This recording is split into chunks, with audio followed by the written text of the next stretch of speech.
नमस्कार बंधु, स्वागत है आप सभी का श्री प्रभुवाणी चैनल में। आज इस वीडियो में हम आपको आषाढ़ माह यानी कि जुलाई माह में पड़ने वाले पहले प्रदोष व्रत से जुड़ी संपूर्ण जानकारी प्रदान करेंगे, जैसे कि प्रदोष व्रत तिथि क्या है, पूजा का शुभ मुहूर्त, पूजा विधि, इस दिन आपको क्या कार्य करने हैं क्या नहीं, साथ ही साथ श्रवण करेंगे इस प्रदोष व्रत से जुड़ी पौराणिक एवं अलौकिक कथा का। तो चलिए बिना किसी देरी के वीडियो को शुरू करते हैं। किंतु उससे पहले यदि आप हमारे चैनल पर नए हैं और इसी प्रकार हमसे जुड़े रहना चाहते हैं तो कृपया कर चैनल को लाइक, शेयर एवं सब्सक्राइब अवश्य करें। साथ ही साथ बेल आइकन भी दबाएं, जिससे कि हमारे चैनल पर जो भी वीडियो डले उसकी नोटिफिकेशन आप तक पहुँच सके सबसे जल्द।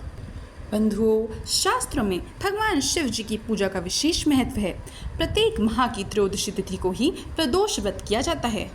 यह तिथि भगवान शिव को समर्पित है। प्रदोष व्रत में भगवान भोलेनाथ की आराधना करने से जीवन में सुख, शांति और समृद्धि आती है। इस दिन प्रदोष काल यानी कि शाम के समय में शिव जी की पूजा करने का विधान होता है। बंधुओं, आइए जान लेते हैं कि कब है आषाढ़ यानी कि जुलाई महीने में पड़ने वाला पहला प्रदोष व्रत, जिसे कृष्ण प्रदोष व्रत जाना जाएगा। तो बंधुओं, आषाढ़ कृष्ण प्रदोष व्रत है 3 जुलाई यानी कि बुधवार के दिन। इसी कारण से इसे बुध प्रदोष व्रत के नाम से भी जाना जाएगा। प्रदोष काल पूजा का समय रहेगा शाम 7:23 से लेकर रात्रि 9:24 तक, यानी कि कुल अवधि रहेगी लगभग 2 घंटों की। बंधुओं, त्रयोदशी तिथि का प्रारंभ होगा 3 जुलाई को सुबह 7:10 पर और तिथि का समापन होगा 4 जुलाई को सुबह 5:54 पर। आइए अब जान लेते हैं कि क्या है प्रदोष व्रत से जुड़ी पूजा विधि। तो बंधुओं, प्रदोष व्रत के दिन स्नान के बाद स्वच्छ वस्त्र पहने और तांबे के लोटे में जल, रोली, अक्षत और पुष्प मिलाकर सूर्य देव को अर्घ दें। भगवान शिव के सामने घी का दीपक जलाएं और अब 108 बार ओम नमः शिवाय मंत्र का जाप करें।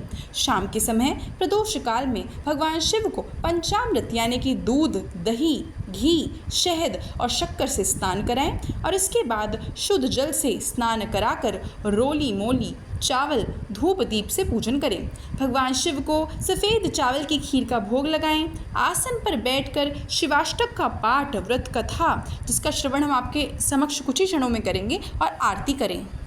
आइए जान लेते हैं कि आपको प्रदोष व्रत के दिन क्या करना है। इस दिन आप प्रदोष काल में भगवान शिव का पंचामृत से अभिषेक कराएं। इस दिन यदि संभव हो तो घर पर रुद्राभिषेक कराएं।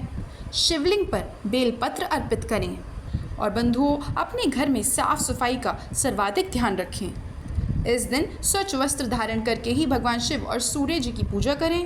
पूजा के समय मन में किसी भी प्रकार के नकारात्मक विचार ना आने दें। प्रदोष व्रत के दिन तामसिक भोजन जैसे कि प्याज, लहसुन, अदरक, मसूर की दाल इत्यादि के सेवन से बचें। इस दिन नाखून, बाल, दाढ़ी ना बनवाएं, किसी से अपशब्द ना कहें और ज़रूरतमंदों को दान अवश्य दें। साथ ही साथ ब्रह्मचर्य का पूर्णतः पालन करें।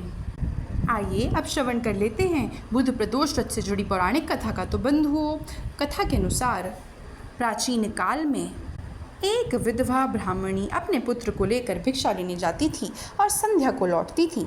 एक दिन जब वह भिक्षा लेकर लौट रही थी तो उसे नदी किनारे एक सुंदर बालक दिखाई दिया, जो विदर्भ देश का राजकुमार धर्मगुप्त था। शत्रुओं ने उसके पिता को मारकर उसका राज्य हड़प लिया था। उसकी माता की मृत्यु भी अकाल हुई थी। ब्राह्मणी ने उस बालक को अपना लिया और उसका पालन पोषण किया। कुछ समय पश्चात ब्राह्मणी दोनों बालकों के साथ देव योग से देव मंदिर गई। वहाँ उनकी भेंट ऋषि शांडिल्य से हुई। ऋषि शांडिल्य ने ब्राह्मणी को बताया कि जो बालक उन्हें मिला है वह विदर्भ देश के राजा का पुत्र है, जो युद्ध में मारे गए थे और उनकी माता को ग्रह ने अपना भोजन बना लिया था। ऋषि शांडिल्य ने ब्राह्मणी को प्रदोष व्रत करने की सलाह दी। ऋषि आज्ञा से दोनों बालकों ने भी प्रदोष व्रत करना प्रारंभ कर दिया। एक दिन दोनों बालक वन में घूम रहे थे, तभी उन्हें कुछ गंधर्व कन्याएं नजर आई। ब्राह्मण बालक तो घर लौट आया, किंतु राजकुमार धर्मगुप्त अंशुमति नाम की गंधर्व कन्या से बात करने लगा। गंधर्व कन्या और राजकुमार एक दूसरे पर मोहित हो गए। कन्या ने विवाह हेतु राजकुमार को अपने पिता से मिलवाने के लिए बुलवाया। दूसरे दिन जब वह पुनः गंधर्व कन्या से मिलने आया तो गंधर्व कन्या के पिता ने बताया कि वह विदर्भ देश का राजकुमार है। भगवान शिव की आज्ञा से गंधर्व राज ने अपनी पुत्री का विवाह राजकुमार धर्मगुप्त से करवाया। इसके बाद राजकुमार धर्मगुप्त ने गंधर्व सेना की सहायता से विदर्भ देश पर पुनः आधिपत्य प्राप्त किया। यह सब ब्राह्मणी और राजकुमार धर्मगुप्त के प्रदोष व्रत के करने का फल था।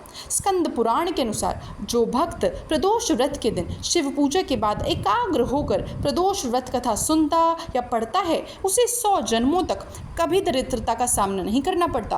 तो यह थी बंधुओं आगामी आषाढ़ बुध प्रदोष व्रत से जुड़ी संपूर्ण जानकारी। आशा करती हूँ वीडियो आपको बहुत पसंद आई होगी। वीडियो देखने के लिए आपका बहुत बहुत आभार।